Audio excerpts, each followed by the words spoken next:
Hey, everybody. Thank you so much for tuning in to my show, William Wallace for America. I am William Wallace, and with me today is H. Wayne White. And what's interesting about Wayne is that you're going to hear a lot of, you're going to hear somebody who's very passionate about our country, but who's not too optimistic when you know what this book is about and you hear about the downfall of America, you hear about some things. The way I look at it is like this. I'm just as concerned about our country and where it's going and where we are. And I do want to raise the question is have we reached a tipping point? But when you listen to Wayne and you hear about his knowledge of what's going on about the downfall of America and how communism has infiltrated our country, then I hope that it's going to open up a lot of eyes so people can get to work and do what it takes to save our country. H. Wayne White, thank you so much for being on there. What do you prefer to be called, by the way? Wayne, Wayne, all right. and I'm glad to be with you, William. Thank you so much. You know, I said off camera, I'm going to say it on camera. I can already tell by looking at you, you're one of the old timers that we need.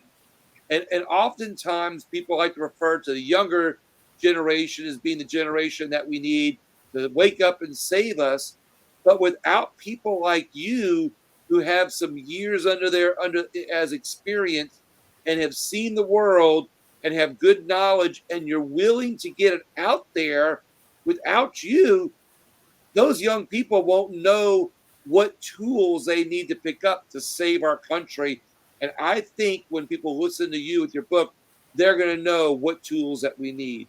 What do you think about that? I think it's good. And one of the sad things is that I need to, anybody that's over, say, 50 years old, 45, 50 years old, we're the ones to blame in a way because the warning signs have been there since 1908. I mean, you had the House Un-American Activities telling us. I'll give you a couple of good examples. And you could do a whole show on this, and you'll see it in the book. But in 1963, actually, our congressman from my area right here introduced with unanimous consent into the congressional records the 45 goals of communism. And if you look at those goals, 90% of them have been done. The other thing is, I'll give you another example. In April 21st, 1960, or 27th, 1961, in the Waldorf Astoria at a national news organization, Kennedy said, if you don't stop censorship, now this is 1961, you're going to end up with a dictatorship. You had Paul Harvey in 1965, if you've ever heard If I Were the Devil. And he talks about everything that's going on today. Police in schools. I mean, we were warned. Reagan warned us, even before he ran for president. He was going around the country as a Democrat in some cases, warning us about communism. And let me kind of tell you what's going on and how we got in this area. I kind of equate it to religion. There are thousands of religious names and groups, but they have two things in common. Number one, they believe in a deity. Number two, they believe in an afterlife. Well, our problem is there are thousands of communist organizations with benign names like Planned Parenthood,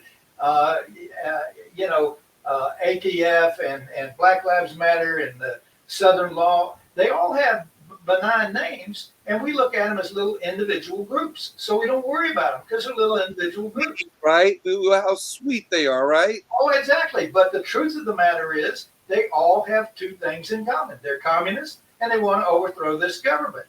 And if they worked in unison and came out and said, we're the Communist Party, we would all have a fit.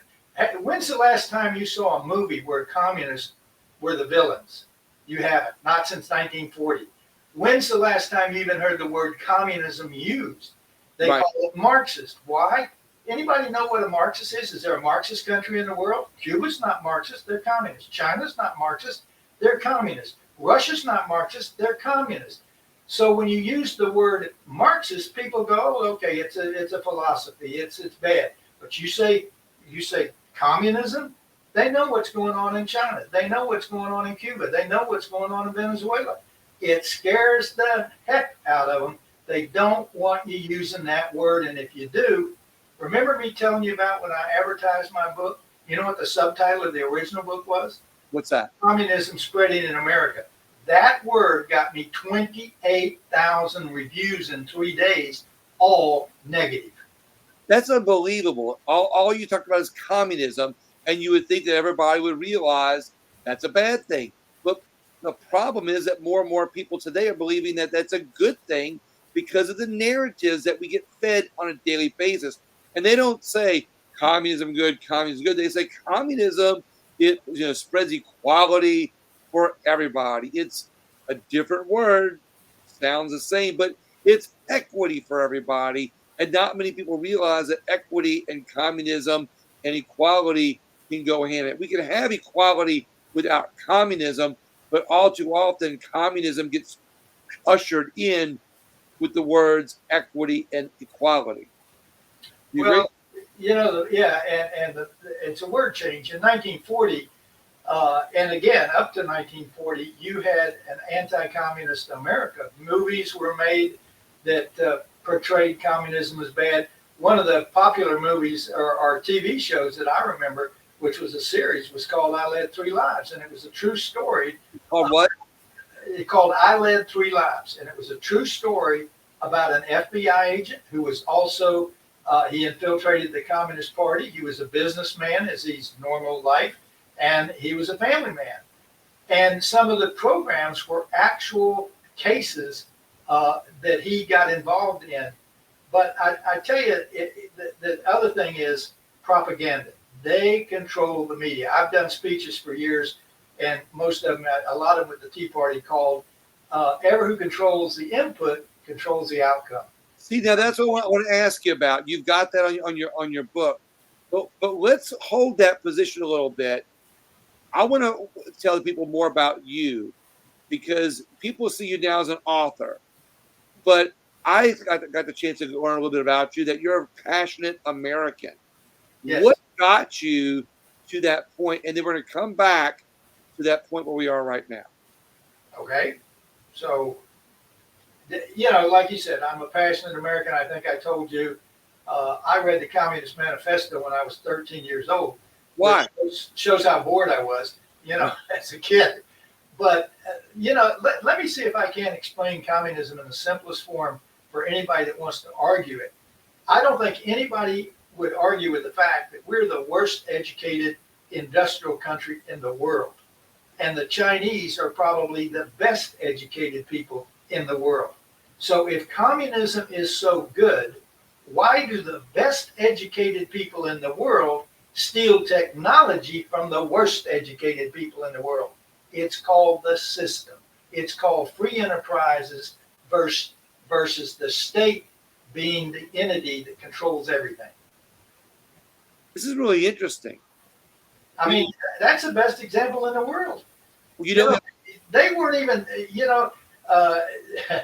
one of the things people don't realize, up until they joined the World Trade Center in the 70s, in the 60s, they were a third world country. Japan had beat them. They were a third world country, and it wasn't until we allowed them in, which is one of the goals of the 45 goals, by the way, into the World Trade Center. They sent spies out all over the world. They're still doing it today, stealing technology. When you say the World Trade Center, what are you referring to? I mean the World Trade Organization, Okay. The WTF. Because that put them in where they could go out and get involved with other countries and talk to them about trade, and then they infiltrated them and they started stealing technology. I mean, let me give you another example of how good the system is. The largest selling gun in the world is the AK-47. The people that invented, or the guy that invented the AR-15, who's deceased, his family is a billionaire. They're billionaires. The most popular selling gun and killed the most people in the world, by the way, is the AK-47. Yeah. That guy died with $500,000 net worth after 30 or 40 years as an engineer. That's the difference in the system. And that's why you see in this country, our educational system, our sports system saying everybody gets a trophy. Because the state is what counts, not individuals. Individuals don't get credit. And in communism, everybody kind of gets equal. Well, let's look at it this way. If I'm working in a factory and I'm working my butt off and the guy next to me is slacking off and he's getting the same thing and his family is larger than mine, he may be getting more. Do I have an incentive to do more? No, you don't. That's communism. And that's communism in the nutshell. Let's talk real quick. I will circle back. Where all these little circles going on here. Sorry to do that to you. How can people find out more about your book or where to get your book? Do you have a website? I have a website, and you can also get it on Amazon. It is in paperback, it is in ebook, and it is also on audio. And my website is books, plural, by hwhite.com. Books with an S, by BYHWHite.com. That's HWWHITE.com. Yes, and you can get it, like I say, on Amazon, either as an audio or as a regular paperback. Or I'm going to start running that down at the bottom where people can see books by hwhite.com. Excellent. So what led you up to writing this book? Let's go back to where I was a few minutes ago. What led you up to writing this book? Well, I got to be honest with you. I wrote a manuscript in 2005. And at the time, I didn't feel like I was a good enough author to publish it. And it had a little different twist on it. It was a conversation with an alien, and he was coming down to warn us. But at any rate, a lot of people read it and said, you need to publish it. Well, I was in some other businesses and what have you, and I retired a few years ago, and I thought, and I had learned a lot about writing because I'm not naturally an author. I'll tell you how bad it is. My kids used to go around spelling, so Dad didn't know what was going on. But at any rate, I just decided. I had so many people say, how did we get here? What happened? Well, it didn't happen overnight, but most everybody thinks, oh, this happened overnight. Do you know when the NEA, the National Education Association, was founded? No. Our teachers don't even know. 1857 by a Marxist. And they are the largest worldwide, because communism is worldwide. They are the largest teacher organization in the world. And their philosophy since the beginning has been, our job is to teach, socialism and revolutionary doctrine. And that's from 1800s. So this didn't happen overnight. It's been gradual. The old story of the frog in the water and you turn the heat on, it's falls. Well, that's us. Like I said, we've been warned and we just stuck our head in the sand. It's not something that happened in the last few years. It's been around a long time. What profession were you in? Well, I've been in insurance. I had insurance for us and sold that. I have been in real estate. I was Kimmons Wilson, who's founder of Holiday Inn and since deceased. I was his vice president of marketing and his broker when he opened one of the largest timeshares in Orlando. So I've done a lot, but being an author is not my background. In fact, I wrote another book and I just got it back from the editors and they butchered it. So I don't do good with novels. Well, no, that's okay. My point is, I love people that are just average, everyday Americans living their life. And what's happened, it seems to me, what's happened is you've actually at some point that fire in your belly, that fire in your heart, that passion for our country, welled up at some point in your career and found its way out onto pages that have created this book, The Downfall of America, or the Decline of America, rather. And that's what we're using to wake up people. And I like to bring on and I know you're not just an average, ordinary person because, you've got a lot of great information, which makes you a little bit more than ordinary, we'll say. But because you've got this book, I think that you are inspired through your passion for America, through your experience living the dream, so to speak, and seeing what's going on, and you put it to words, and I think it can be used to wake up a lot of people. So, but I like for people to know. Here's the thing: oftentimes, when people are billionaires or they're some famous scientist, ordinary people have a hard time connecting with that. They see, well, that person's got is way too smart for me to ever be able to connect with. And not that you're not smart, but that you come across as an ordinary person living the American dream that I believe most people can connect with when they read your book, knowing that you're just the average guy that's worked your butt off, and you've got some good information that you're able to get out onto these pages. Well, and I've been a public speaker and done a lot of public speaking. And so when the Tea Party was around, I got invitations to do speaking engagements. And again, my speech was on, it's like Paul Harvey said, don't change your speech, change your audience. But it was called, whoever controls the input controls the outcome. So let's talk about that. What happened? How did you get that? What, the saying? Yeah. Well, I mean, it's true. I don't know of a single Muslim mother that was ever rocking her 6-month-old kid who said, I can't wait till you grow up and blow yourself up. It's indoctrination. And you see that now. 95% of the news going out is controlled by the communists. I mean, whenever you have news organizations where you just change channels and they're saying exactly the same thing, that's from a single committee. And you see that on MSNBC and CNN and all these left-wing organizations. And again, you can call them left-wing organizations, you can call them progressive, you can call them ABC, whatever you want to call them. But they're communists, and they are controlled by communism. And again, the reason I call it a cancer is because it's been around since 1908.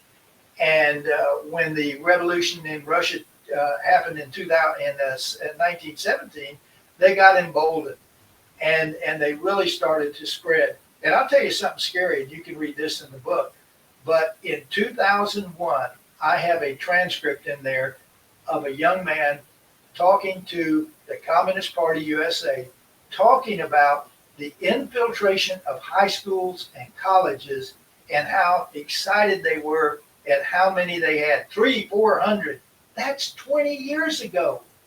And they were bragging about having 5, 6, 300 different schools, colleges, and just hundreds of thousands of students and what have you. And this is high school. It's called the Young Communist League, is what it is. And this guy was just touting how much success they've had. That's 20 years ago. You think they stopped? No, they haven't stopped. So let's talk. Something you said brings up a question to mind. You said that in mid 1800s, 1857, that the NEA was started, but you just now made a reference to 1908 when the communists got emboldened. What's the difference between when they started the NEA? Well, they're two different organizations at that time, but the predecessor to the FBI, called the Bureau of Investigation, was investigating in 1908 the Communist Party and anarchists. And around a little after 1917, J. Edgar Hoover, age 24, took that bureau over. And then it later became the FBI, and he turned it into what it is today. And because he was so anti-communist, what are they trying to do today? And it's one of the goals in 1963 to discredit the FBI. They want his name off the building. And they call him a racist and everything else. They don't realize that he actually employed blacks to infiltrate the communist workings of the Negro society because he knew they weren't doing him any good. And yet they call him a racist. J. Edgar Hoover had the FBI when he was 24 years old? Yes, yes. Well, actually, he joined the Bureau of Investigation when he was 24 and took over the FBI. shortly thereafter. So yeah, he was involved at 24 and took over the FBI and built it into the largest and the most efficient in the 40s and 50s Wow. law enforcement organization in the world. That's unbelievable. Oh, you're going to find some interesting stuff in that book, believe me. This is all in your book? Yes. It's So, a well-documented book. I did a lot of research. Some of it I knew, some of it I researched. In fact, let me tell you a little secret. I don't know if you've ever written a book, but when you write a book, it goes through several editing processes. The first time it was sent out to an editor, she called me and she said, Wayne, this information is so important. I'm going to work for you for nothing, and we're going to get this book done. And she did. That's how important she thought the book was. so how did you get inspired to write this book? So, let me back up one more second too. You've got the book, The Decline of America. It sounds so negative. It sounds like you've given up on our country. It sounds like you just say, hey, look, we're done. We're past the tipping point in our country. But yet, talking to you, hearing you, listening to you before we went live, you talk about your love of this country, and you talk about the great things about this country, but yet you sound so negative with the decline of America. So my reason for saying it that way is, before you wrote this book, what inspired you to write that book? What was that passion that welled up inside of you that said, I want to step beyond my belief that America is in a decline. I want to step beyond how much I love this country to actually write about the decline of it. What was the thought process, or how did you get to that point? Well, actually, it came about kind of in a different attitude, and that was I was hoping to save the world. Big deal, right? No, I was hoping to get it out before the election and have it spread. But if you're a self-published author and you don't have a TV show and I love the people at Fox, but I love it when they are on the bestseller list, and half the books they don't even write, and they've got 17 million people they can advertise to. Well, when you don't have that kind of an audience, it's word of mouth for the most part. And my book is doing very well, but it's mainly word of mouth, and thanks to people like you that were beginning to spread it. But I was hoping it would go big before the election. But the point was, when I wrote it, I had so many people saying, how did we get here? And I thought, well, how did we get here? And I had a pretty good idea.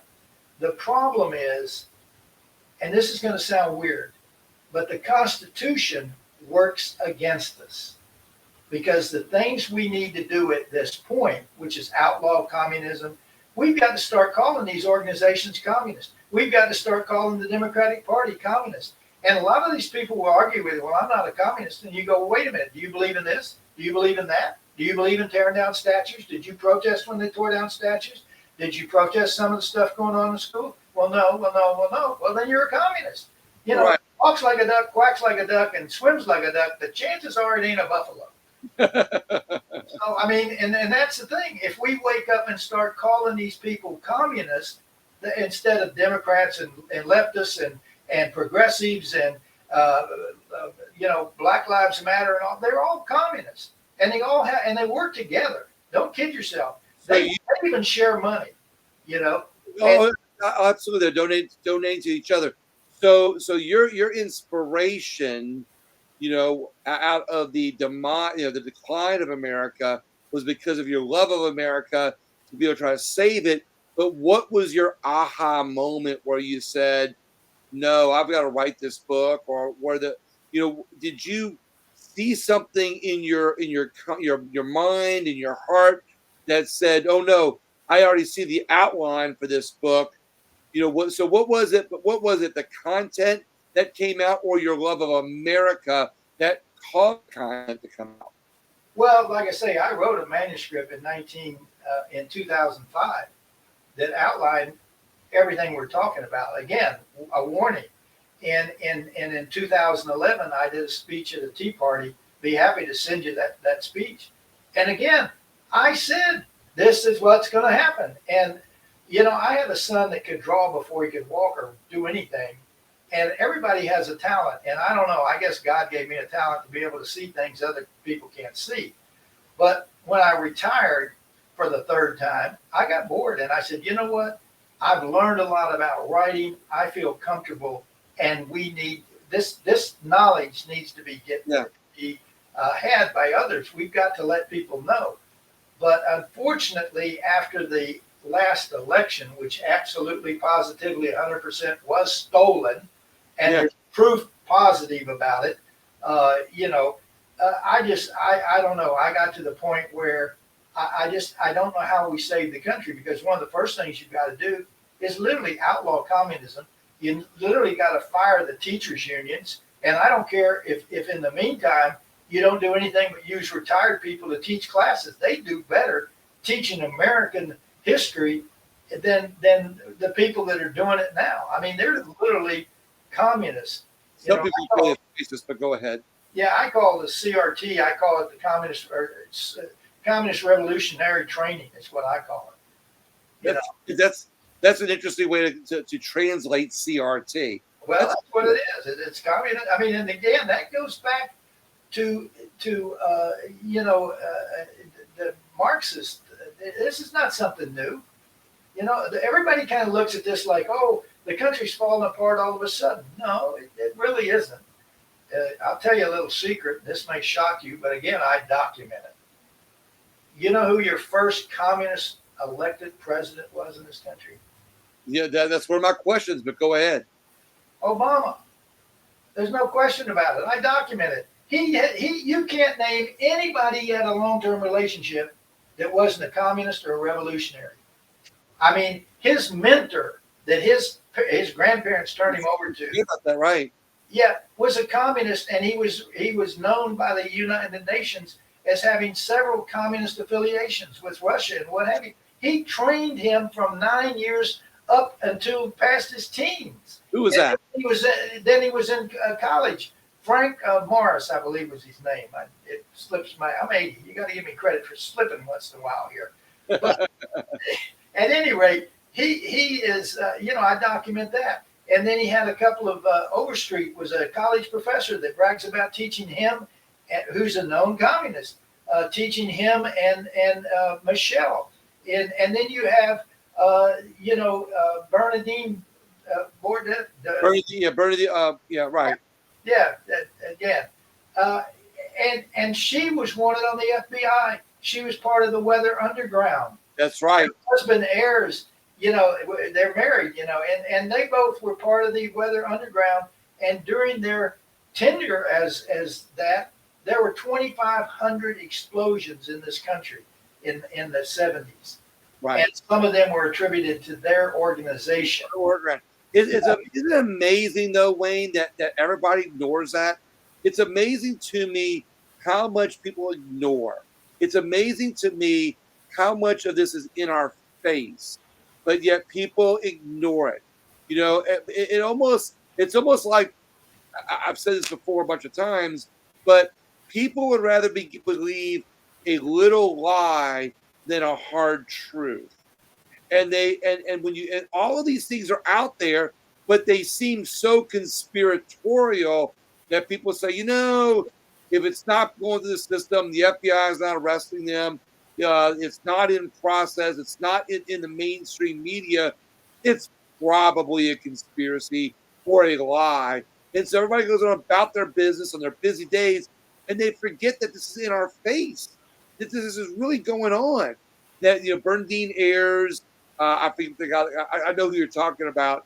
You know, these people, and what's that? She was married to Bill Ayers, who both were in Obama's house when he decided, I'm going to run for president. Well, I think he was in their house when he. Or their house, yeah. But there you go. They're terrorists and they're communists. Say the guy for the weather, whoever the guy was with the Weather Underground, was actually either pardoned or served his time or whatever for one of those explosions. They were responsible for one of the explosions in the Capitol. I may be wrong on that, but either way, they were responsible for some explosions.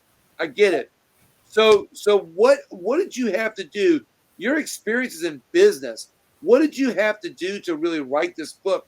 How did you get all this information? What did you Well, I do? spent hours and hours. A lot of it I knew. I just had to verify it, and so it was a matter of looking it up, and then in some cases checking it with old books that I had, because you can't always trust what Google says. For example, a lot of people don't know that Antifa was started in the Weimar Republic by the Communist Party to distract people from what they were doing in the Communist Party, and to destroy Nazism, and they're still doing it today. But if you Google it, they give you 5 or 6 different years that 60, 61, 70, 90 that Antifa was founded, but that's not the truth. If you really go back and look and get an old history book, you'll find out it was started in Germany with the help of Russia and the KGB, because Hitler was anti-communist. So, it's just, and I'll tell you another thing. Hitler was anti-communist. What? Oh yeah, he was anti-communist initially, and ousted a lot of communist professors and what have you. And guess who saw they got to this country? The head of Columbia University, and he got them placed around the country. But yeah, he was anti-communist until don't forget, he didn't start out with a treaty with Russia. It was later that he did that. But the point is that even today, all they talk about is being anti-communist. You're a Nazi. You're a Nazi if you're against communism. But let me explain something I've never understood, and I bring this up in the book. If you do anything today, have a Nazi symbol, if you have a Nazi tattoo, remember when one of the, I don't know whether it's Prince Charles or one of the kids wore a Nazi uniform to a Halloween ball, and boy, did he get tore apart. But you can go to school and you can protest with pictures of any communist figure you want to name, whether it's Lenin or Stalin or whoever. You can used to be able to go to school with one on your T-shirt, and nobody says anything. Well, let me tell you what, I'm a firm believer in deaths are funny. If you kill 100,000 people over a period of a year, that's no big deal. You kill 100 people at one time, and that's a big deal. Well, Germany killed probably close to maybe 12 to 15 million people. Not all of them were Jewish. Communism, according to the UN, has killed over 110 million people, making them the largest mass murderers in the world. And here's an interesting fact: Democrats have backed most of the communist overthrows in the world, including Cuba. They didn't back Chiang Kai-shek, who founded Taiwan. They backed old Mayo. And Mayo, when after he took power, killed 50 million. That's right. Wow. Chinese. Yeah. And does anybody get upset if you say you're a communist? No, but say you're a Nazi. Woo, that's terrible. What? I don't get it. 110 million versus 10 million? Do Nazis and communists hate each other? Do what? Do Nazis and communists dislike each other? Well, yeah. They're both kind of fascism is similar, but not directly. It's more capitalistic than communism. But yeah, and that's why if you are anti-communist, you're a Nazi. You're a Nazi. And people say that, and that's why we need to start using the word communism, because people understand through basically propaganda and indoctrination by the communists that Nazis are bad. When the truth of the matter is, quite frankly, if I had my choice, it's a little crazy, but I'd rather be called a Nazi than be called a communist, because then I'm only talking about killing 10 million versus 110 million. And to me, that makes a big difference. But yet today, if you're a Nazi, boy, the world is against you. If you're a communist, they're kind of for you. It makes no sense. And that's lack of knowledge. That's all it is. Let's get more back to your book. I know that you bring up that communism has caused the death of more individuals than any other political system in the world's history.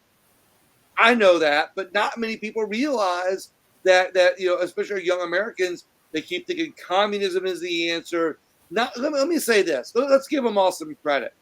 A lot of liberals, a lot of very farther left wing people that don't know any better. They believe, they don't believe in, they don't say communism. We want to be communist, but they adhere to the policies that either are communist or usher in communism. And by doing this, they don't see it as true communism. They just think that the ways of communism are compassionate, that line up with their core values. So let's talk about that for a second, and then talk about how communists actually use that compassion to be able to build a country that seems compassionate based on the policies, yet they use it to actually kill people. Well, and they do. And remember, I said at the beginning, and one of the things I put in the beginning of the book, after studying communism for far too many years, I have concluded that she is a seductive lady preying on the naive and the downtrodden and the young and the misinformed, promising them things she cannot deliver. She has become the Bernie Madoff of the ideology world. And unfortunately, those that succumb to her soon find out that they are dealing with a she-devil and they cannot extract themselves from her power. And that's what they do. I mean, I'll give you a good example. You think communism is for gays? Go down to Cuba. I've been to Cuba twice, and I can tell you, it is very interesting if you haven't been to a communist country. They don't allow gays. They don't allow gays in Russia. They don't allow gays in China. They don't allow gays in certainly not in Korea, North Korea. But they talk about that. And the same thing with blacks. If you go to Cuba and talk about if things gotten better since Castro took over, they will tell you no. And if you're a Christian, forget that. In Cuba, if you're black, if you're gay, or if you're Christian, it's almost impossible to get a job. If you get a job, it's almost impossible to get a promotion. You want to Google something interesting? Go in and Google a picture of the docks in 1950 at Havana, and then Google them at today. Go in and Google what the average day laborer made in the 1950s, $32 a month. Google what they make in 2019 or 20, $22 a day. Wow. A month, whatever. I mean, we talked to people. We got toured around on one of our visits on a rusty three-wheel bike. You sit in the back, the guy pedals you. He was a nurse. And he said, I don't own this bike. He said, the state rents it to me for $200 a month, and I have to pay them. And he said, I get $20 a month as a nurse. And that was when you could visit Cuba under Obama, And we went there twice. And the other thing is, when you graduate from high school, they tell you what you're going to do. Right. We had one of the tour girls was trying to get her daughter out of the country because they wanted her to be a doctor. And she said she can't even stand the sight of blood. But they told her she's going to be a doctor. And they send doctors to other Latin American countries. But guess what? They only send married doctors. Why? Because the family stays in Cuba. So they make sure they come home. Unbelievable. You live in a country like that? Going backwards for a second, you talk about how, that the communists, talk about homosexuality. They talk about, different, groups of people in a positive way. But just like what Hitler did, he in the beginning was talking about how he was a protect, gay people, how he's a protect, Jewish people, and they all had to sign a list. And the first people that he annihilated were the people that were on those lists in the groups that thought they were going to be protected when all actuality they realized they were not only not protected, they weren't even liked.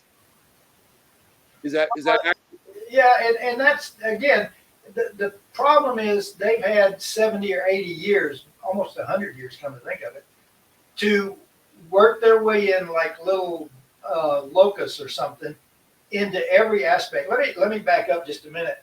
I think of these things as I'm going along, but everybody one reason they did a good job of chastising and decrediting Joseph McCarthy.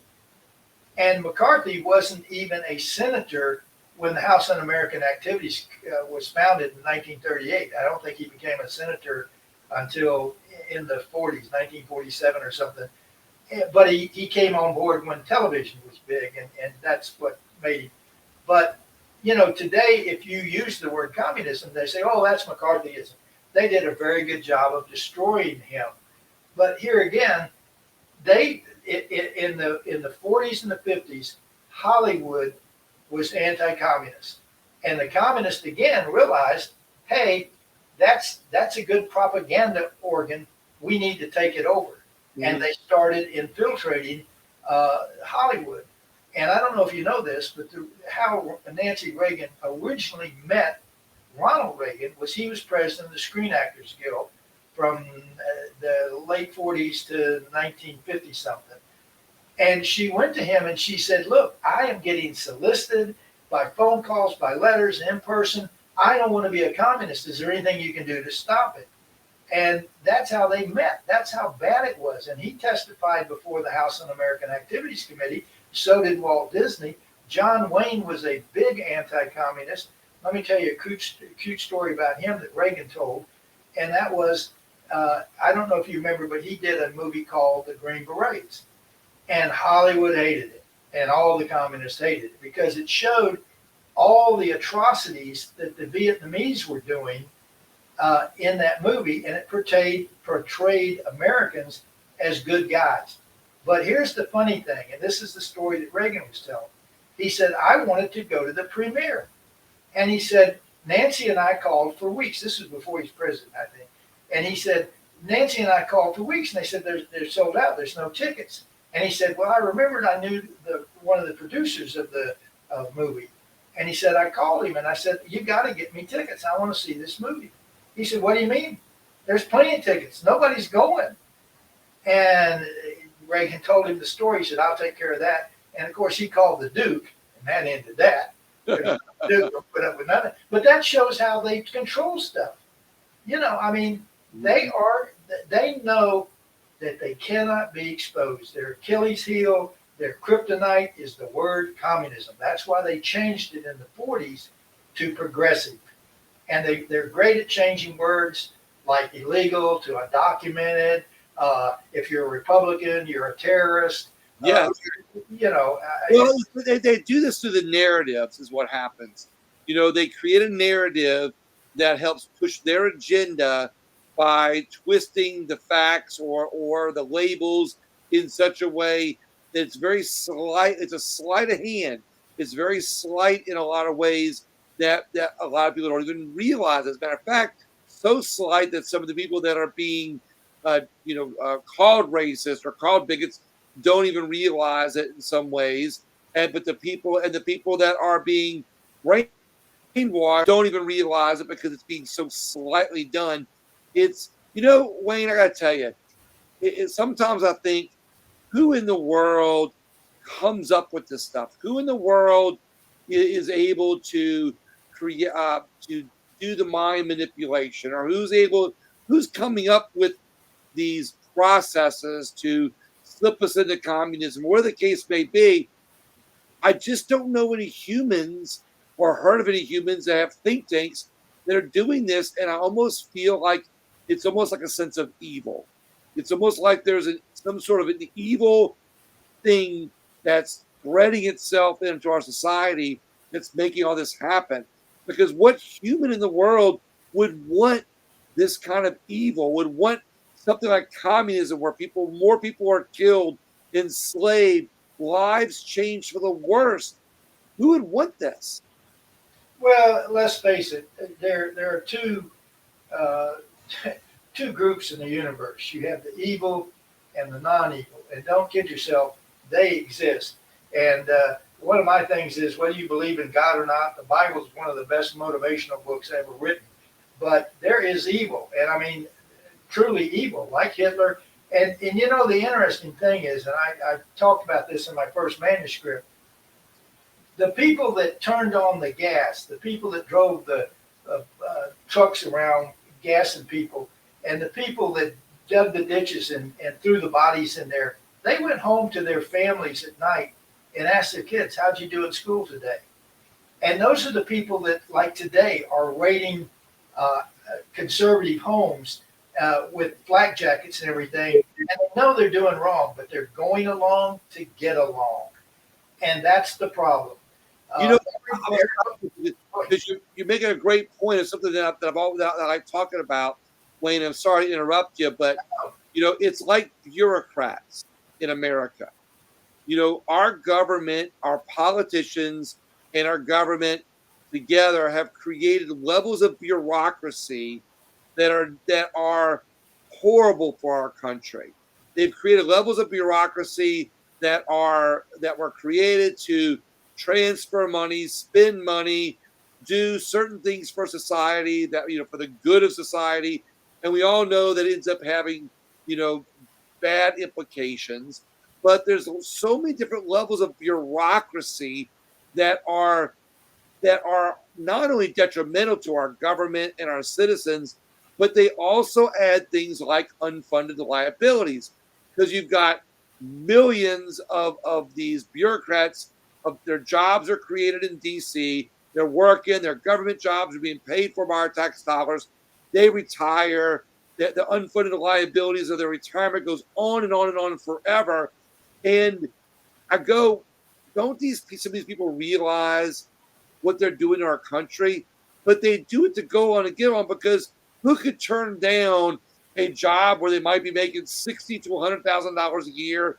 They've got a month, 2 month vacation between vacation and sick leave.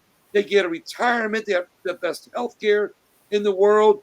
And I gotta wonder, don't those people wake up one day and realize they're not doing good for the country that gave them this opportunity? They're actually destroying it for the same children that they're coming home to.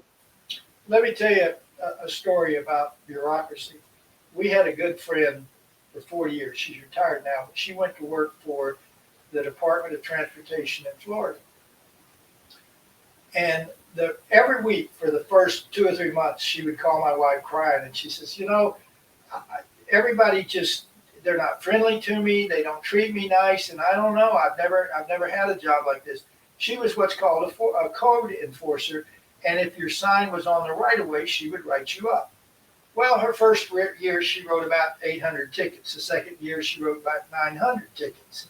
And she came out of her review, and a guy that had been there 15 years was at the water fountain, and they got to talking. And he says, let me see your review. And she says, okay. And he handed her his. He wrote 12 tickets. His review was as good as hers, and she wrote 900. She says, right then I learned that in a government job, if you do a good job, everybody else will ostracize you because they don't want to have to do a good job. And that's the truth. And I told a group that I was speaking with one time, I said, they were talking about electing somebody, and I said, look, what chance, if one apple spoils a barrel, what chance does it have if you send one good apple into a barrel of bad apples? He hasn't got a chance in hell, and he doesn't.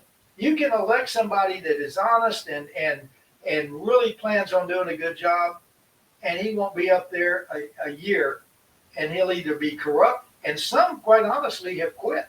I know somebody from Nebraska ran one term, and they said, I've had it, and they resigned. I don't even think they finished their term because they said it's just too corrupt, and they were an honest person. But people go along to get along, and and I understand that. I mean, for example, if you work for the FBI, and you're told to go raid somebody that you know doesn't deserve to be raided, you got to think, wait a minute, I'm close to retirement. I got a wife and kids. Do I want to speak up and get fired? Right. And of course they don't. So the government is corrupt. There's no question. It's almost like you said, those people in the alphabet agencies or the people in the deep in the bureaucrat levels of bureaucracy, they're going along to get along. And hey, look, I've got so many years before I retire. I'm going to keep this job. I don't care that I'm doing the right. I'm not doing the illegal. Maybe it's not the best of my country, but I got a job. I got a vacation. So be it. And they walk away.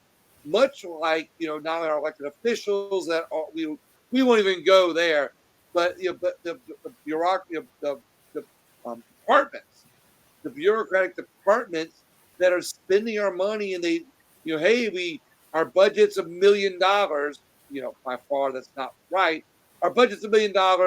We didn't spend that much. Oh no, we better buy some more paper. Because if we don't use that budget, we're not going to get it for next year. And they're not thinking in terms of this goes on to the national debt. This goes on to the grandchildren and their great grandchildren. They're going to have to pay for it. It's just sickening. And again, I know your book is about the decline of America and the effects of communism, but it's almost like the same stuff gets intertwined into our system, and it all stems out of not loving freedom, not loving our country, not loving individualism, not loving capitalism, which does relate back to communism. You brought up an interesting point, but part of it is, again, they don't know what they don't know. They don't know the history of this country. But one of my chapters covers the one percenters and the protest and the fact that most liberals, especially young people, think one percenters, they're terrible people. Well, I got news for them. There have been one percenters since the caveman.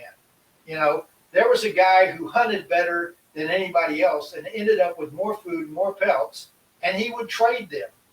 Okay? And I got news for you. You know how many billionaires there are in their central committee in China? 100. And they didn't create a damn thing. Excuse my language. The difference between there's two types of one percenters. The one percenters who create jobs and invent things. Those are capitalists. And then there's the other side of the one percenters, which are the people who steal from the inventors. And I'll give you a good example. You know who one of the richest men in the world is, and some think he may be the richest? Take a guess. I bet you can't even come close. I don't know, Mao. What's the communist leader of China? Putin. And you know how he got rich? He took the guy that invented and started and developed their oil industry and put him in jail and took his stock. And he owns that company. And some people think he's literally worth $200 billion. But even if he's worth $100 billion, okay? I mean, he's one of the richest people in the world. He didn't invent anything. Maybe how to torture people, but I don't think there's a big market for that. But other than that, he stole it. And when we were visiting Cuba, one of the things we learned, we went on 2 different trips and learned it from 2 different people.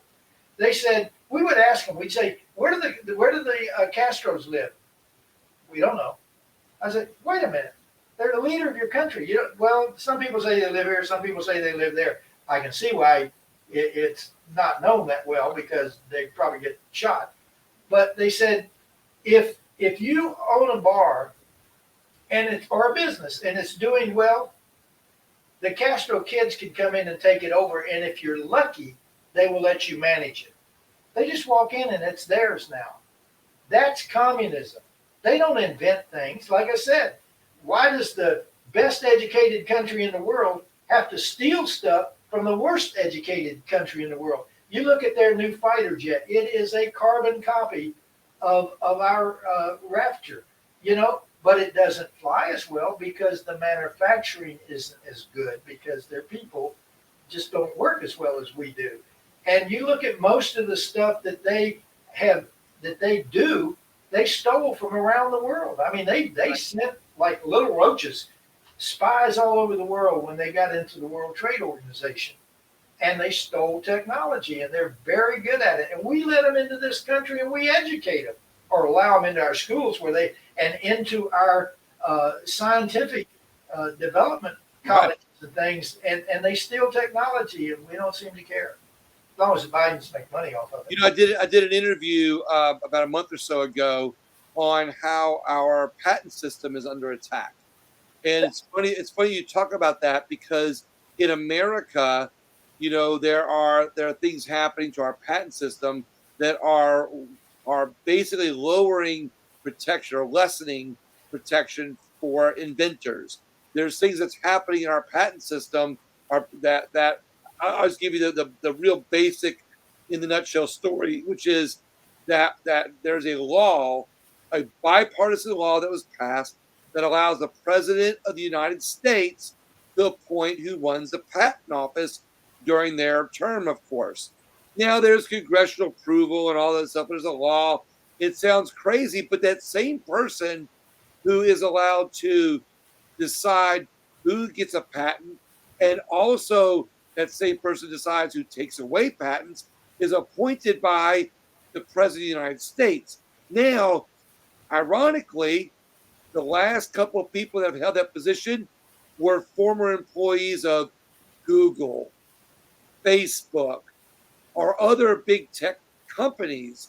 And so while here in America, we're doing things that that are deteriorating our patent system, which are lessening protections for inventors, China, on the other hand, is doing the opposite, and they're doing things to protect their inventors and protect their patents because they understand the value of technology. They understand the value of the human capacity, our ideas, and they understand the value of our thoughts, basically. And Well, you know, I get tired. I've gotten where I can hardly watch these talk shows and things because even on Fox, I get so tired of people saying, I don't know why they did that. I don't know why they did that. Whenever you see the government do something that is not in our best interest, all you got to do is ask one question. Is it good for America or bad for America? And chances are it's going to be bad for America. And the reason is they're communists. They want to destroy the country. Why do you think the border's wide open? No country in the world has a wide open border.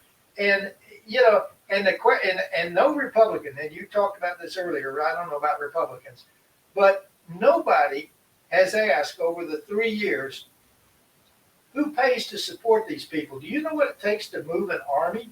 And they're well trained, they're well disciplined, they're well organized, and it is a logistical nightmare to move an army of even 100,000 people. You're talking about moving millions of people 3,000 miles on foot, not even with transportation like a military unit would have. Right. Somebody's got to feed them. Somebody's got to do the health care. Somebody's got to clothe them. Somebody's got to do the sanitation for them. Who is doing that? Right. Somebody is paying for it. And then they talk about, okay, we're not going to do the COVID-19 or the 42 until June. And yet, what have we heard for the last 3 months? Oh, they're piling up at the border waiting on 42 to expire. Right. Okay, so now you've got, 30, 40,000 people. What happens to them since it's not going to be done until June?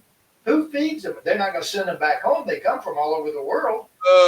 Who's going to take care of them? I mean, they got to be fed. They got to be, you got sanitation problems. You got health problems. Some of them are pregnant and we're hoping to deliver in this country. Who is paying for it? I haven't heard a single Republican ask that question. But let me just see if I can find something real quick. I was going to look up and see one of the goals of the communists was and I don't know where it is, but to protect the patent office for Russia. You got to protect the patent office. Don't allow them to close the patent office to Russia. And why would you open it?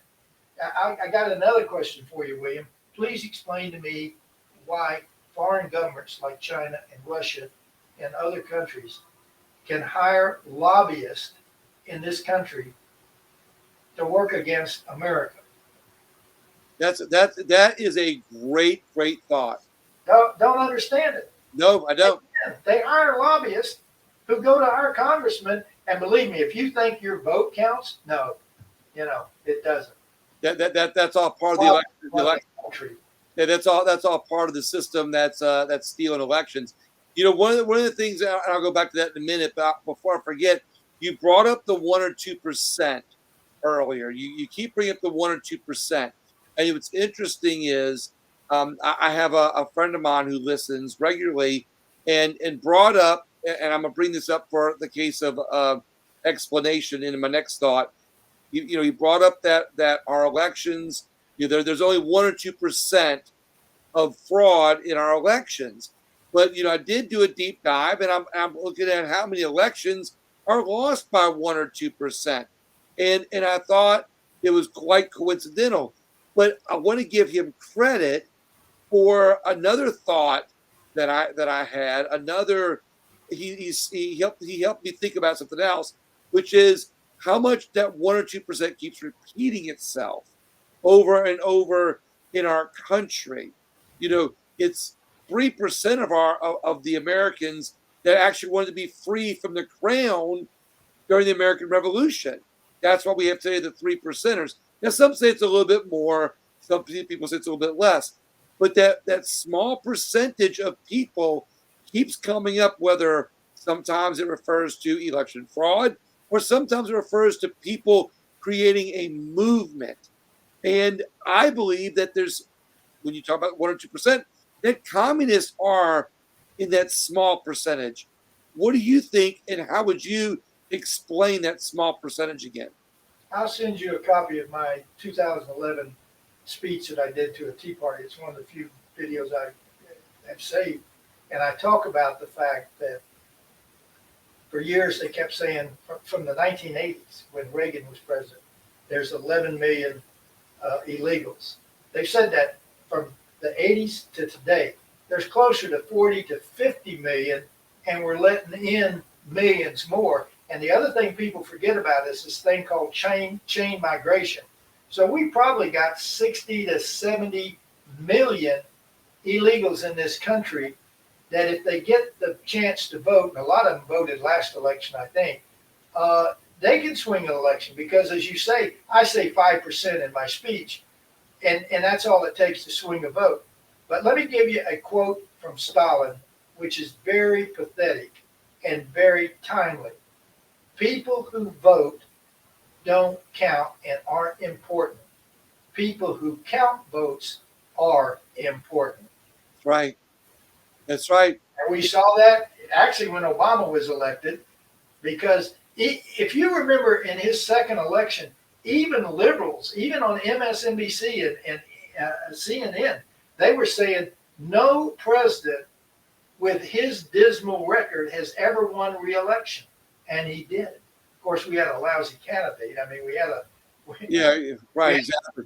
And then we looked at the last election. How did Biden get more votes than Obama did?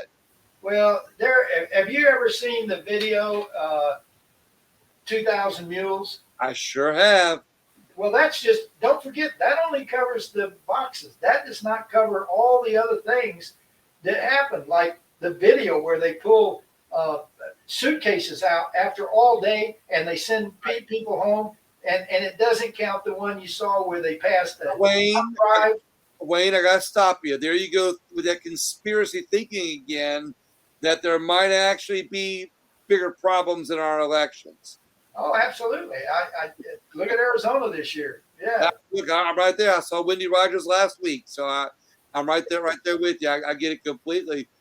And they do not want Trump to run. They're going to put him in jail. But I got to tell you something about Trump. He has got to be the most honest person in the world, because I guarantee you, in the history of the world, no person, no human has ever been investigated more looking for a crime that they can't find than him. I guarantee you, you won't find anybody in history, in this country or anywhere else, that has had that many hours and that many investigations done trying to find a crime, and they can't find one. So that makes him, in my opinion, the most honest person in the world. And the problem is he's not a politician. And most of the people that don't like him because of propaganda coming from the other side. Well, I mean, you've heard some of the things that Wallace said. You know, Trump's an angel, and the way I look at it, he did more for America, which is me and you, than any politician in the last 100 years. and I'll be devil's advocate here for just a minute. You know, I'll question being the most honest person, as you said just a minute ago. Not that I'm doubting his credibility at all whatsoever. I'm saying that people's perception is very, very different from that. But I'm using that to make a comparison to your perception that he's got to be the most honest person simply because he's been investigated so much and they haven't found anything.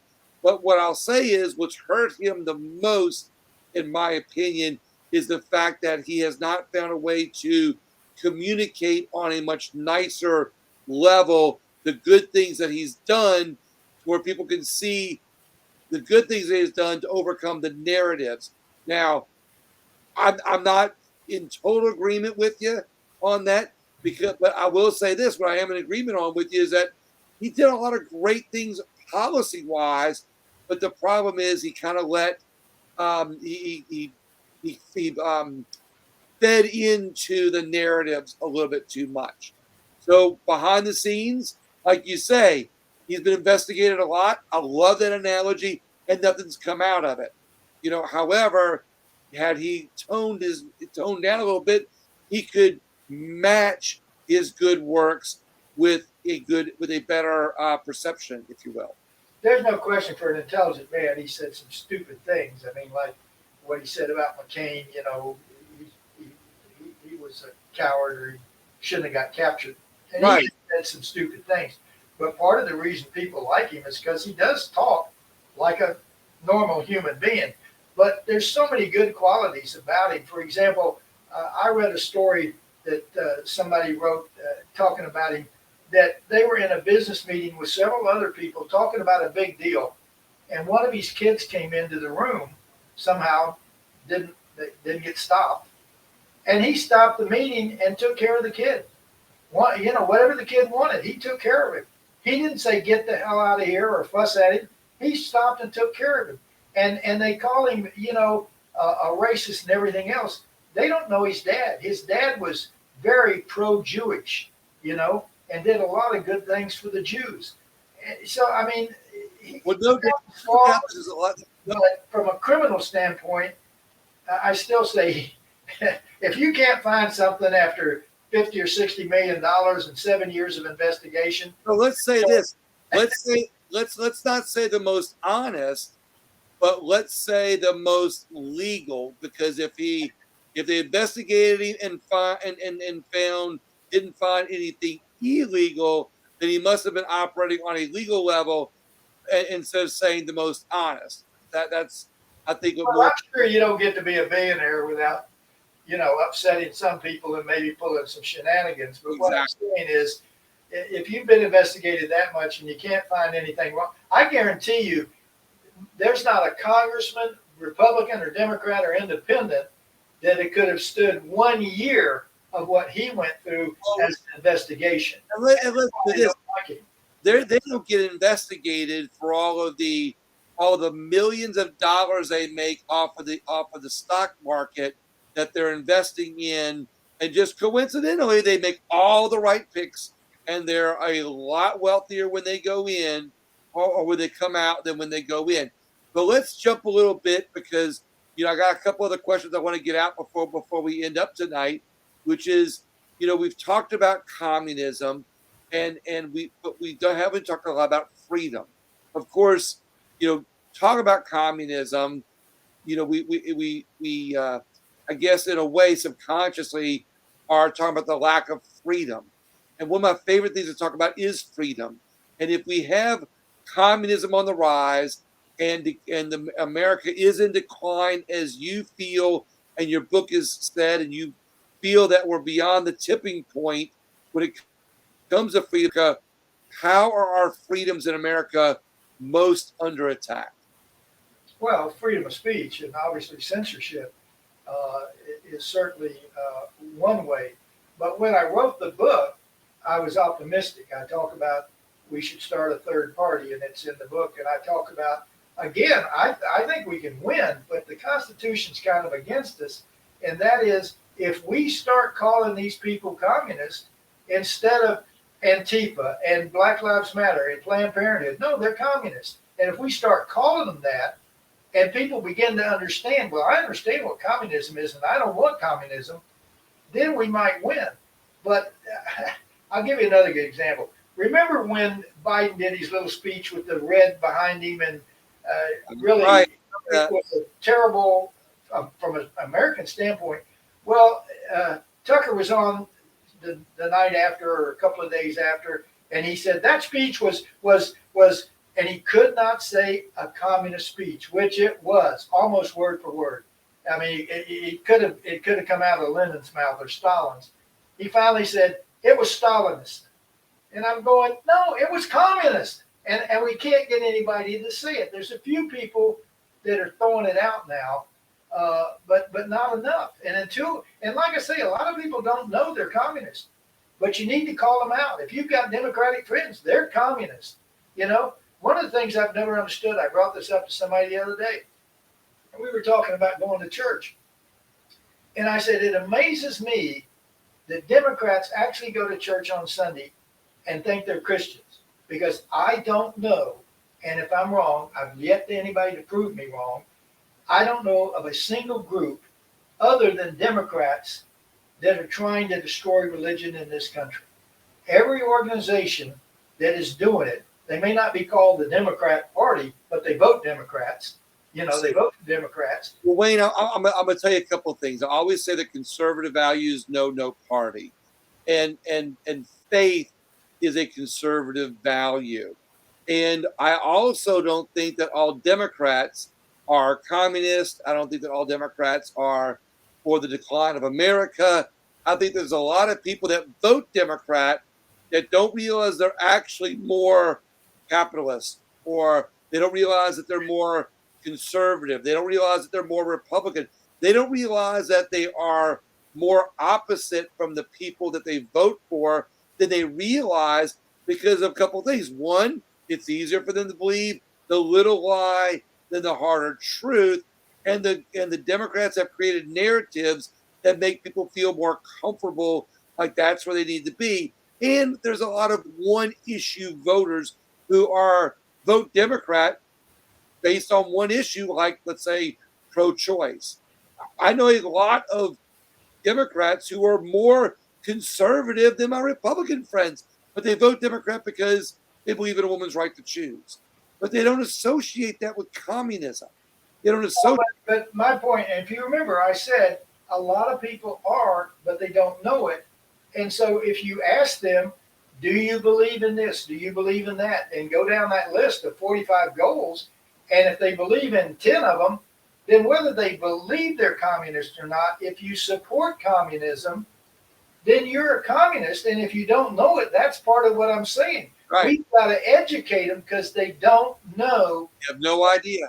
And if you you know, it's like abortion. There's so many hypocrisies in what they do, the Democrats.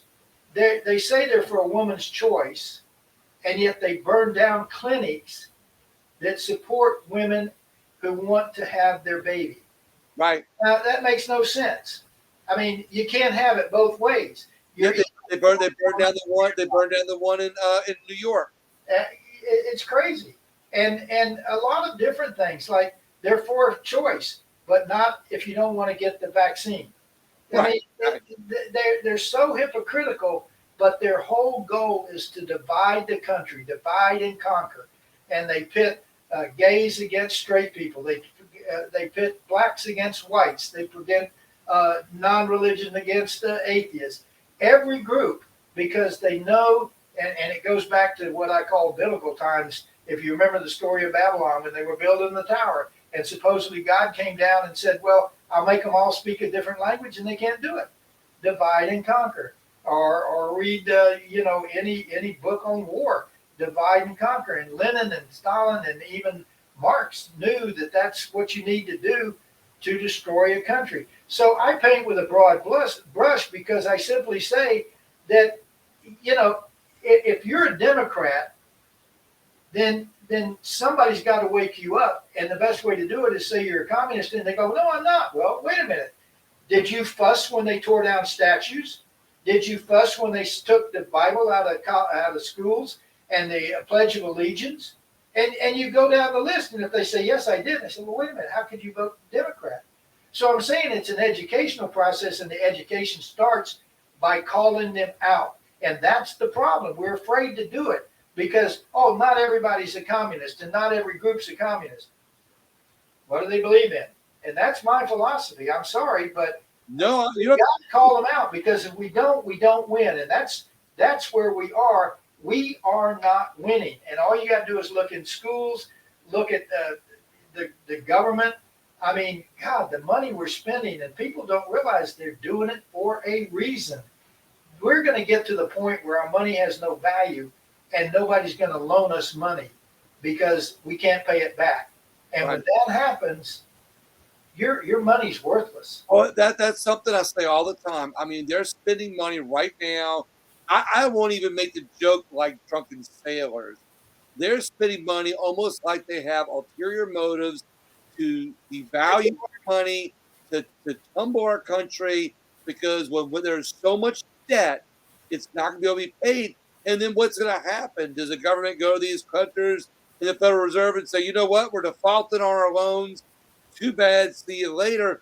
What happens? At what point?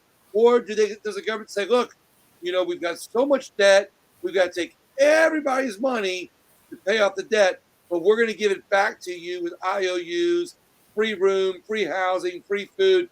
We're going to take care of you. You'll be scared to think how many people will buy into that deep of a level of communism.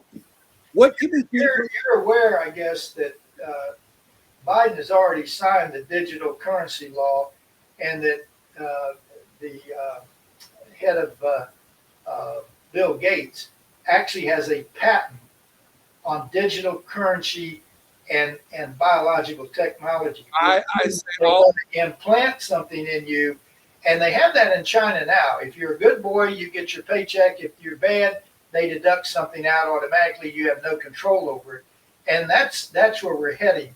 It's amazing how many people, I tell people all the time, use cash. Use cash as much as you can. Avoid the digital currency thing, because once they get that, your dollar is devaluated. Like you said, you run the red light, the camera gets you. They don't send you a ticket anymore. It comes right out of your your digital currency. It comes right out of your money. They'll have everything connected in such a way you have not a fighting chance to survive financially in this country. What do you think? I have two more questions for you. What do you think is the biggest thing that we can do to protect our freedoms in America? I'm telling you, the only way we're going to survive, and I don't think it's going to happen, we've got to start calling these people what they are, communists. Let them prove to us they're not, by not voting for things that the communists want. And now we have a list from 1963 that says this is what their goals are. And if you're supporting things on that goal, which is taking over a political party, controlling the schools, tearing down statues, if you're supporting things on that list, then you're a communist. It's that simple. What year was that? 1963. The 45 goals of communism entered into the congressional records by unanimous consent. I've been trying to find a congressman that would reread them and reintroduce them. It wouldn't go in by unanimous consent. But, I mean, that's 1963. It was entered into Congress? Huh? By unanimous consent. It's in the book. I'm going to send you a digital copy. I'll send you a hard copy if you want it. Yeah, absolutely. Are you familiar with the Hegelian dialectic? No. Okay. That's an interesting thing. But what it says is if I want something to be done and I know I can't get it done, I can't get it passed or whatever, then I've got to create a situation where the people I control will want it done. That is what is happening with the crime wave in this country. They are trying to get to the point where they can introduce what? Martial law. And once that happens, the Constitution goes out the window. It's called the Helium dialectic. Look it up. It's a very interesting philosophy. The helium what? The Helium dialectic. If you Google it, it'll probably pull it up no matter how you spell it. Is that helium as in the gas helium? No, I'd have to look it up. It's the exact spelling of it. But it's also in the book. I covered it in the book. But it's an interesting theory that if you want something done and people wouldn't go for it, what you have to do is create the situation that makes them want it. So if you want to do away with normal laws and introduce a super law, then you've got to create a crime wave that's so bad people are crying for you to do something, and you say, okay, we're declaring martial law, and then you start arresting everybody, but you also take away the guns and you arrest people that shouldn't be arrested and everything else. And So what? have we got time for one more? I'll tell you real quick. Okay. Okay. It's what I called in the book the compliance project. And the compliance project was in 2016 at the Boston Marathon. Remember the bombing at the Boston Marathon? Right. That is the experiment which was put on by the national, the big group that is our security firm. Anyway, it was the only time that over 1 million people were told to stay indoors. No flights, no buses, no trains went. They wanted to see how compliant they would be, and the compliance was 100%. Over 1 million people, 3 different towns, including Boston, to look for one guy. And they had 9,000 police officers and troops in there making 1 million people stay in their homes. And it was called the Compliance Project. It wasn't called the Compliance Project. That's what I call it. So it sounds like that it was successful because they were able to keep 330 million people at home, masked up and bound inside their homes, and very compliant to stop the spread. And that was the test that allowed them to say, okay, we can do this. And the other thing I cover in there is a thing called PSW. It's called Property Salvation War. That'll be the next war we have, and I'll tell you why. If you use conventional weapons and you win, the next 8-10 years is rebuilding all the infrastructure. If you use a nuclear weapon, then for the next 50 to 100 years, you're out of luck. But if you use a little bug, all the infrastructure stays in place, and the people soon become compliant because so many of them die. China was working on that, and it escaped the lab. That's all that happened. Amazing. That's called the PSW. All right. So Property Salvation War. my last question for you, Wayne. Here we are. We've talked about, communism. We've talked about our lack of freedoms. We've talked about a lot of things that relate to how divided that we are. But I always like to ask people in America, what unites us? Well, if you get back to patriotism, that would unite us. But these kids, if you ask them about America today, I don't know. I don't know whether I'm a patriot. It's education. It all boils down to whoever controls the input controls the outcome. We don't control it in the media. We don't control it in entertainment, and we certainly don't control it in our education. So until we can find a united effort, we lose. And right now they're winning. And like I say, when I wrote the book, it was with the idea of spreading the word and saying we can save the country. But so much has changed with the stolen election and everything else that I don't know. I don't know. I don't know if we have the will. And we can't do it with an overthrow of the government. I mean, with guns, because you can't do anything that they don't know about today. I mean, they've got you anyway. You can't, say you're going to rob a bank unless you're in a liberal state. Then you can Well, do it. speaking of guns, before we get off the air, please, if ever you're in the area, I've got the Great Southern Gun Knife Show that sponsors my show. They do gun shows in Birmingham and Jackson, Mississippi, New Orleans, Louisiana, and Hattiesburg, Mississippi, Birmingham, Alabama, that is.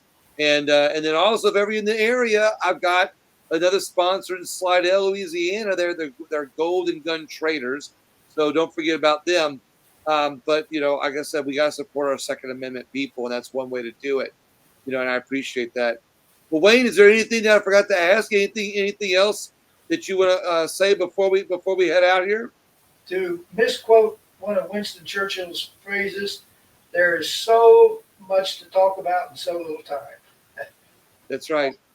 Exactly right. Yeah. But I want to send you some information. So when we get off the air, let me know how to do that.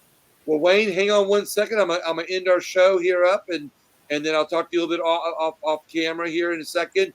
I want to thank everybody for watching tonight. I really appreciate your time. Or if you're listening to this podcast at this point, because I put all of my videos on Rumble, put them live on Facebook, put them live on Cloud Hub, and then what happens is afterwards I make them into podcasts. So you can either watch the video on the video platforms, or you can listen to it as a podcast on the podcast platform on all podcast apps. Please, you'll see where I've got I've been scrolling Wayne's website down below. You can check out and find his book, more about his book at www.booksbyhwhite.com. Check out The Decline of America. Thank y'all so much and have a great night.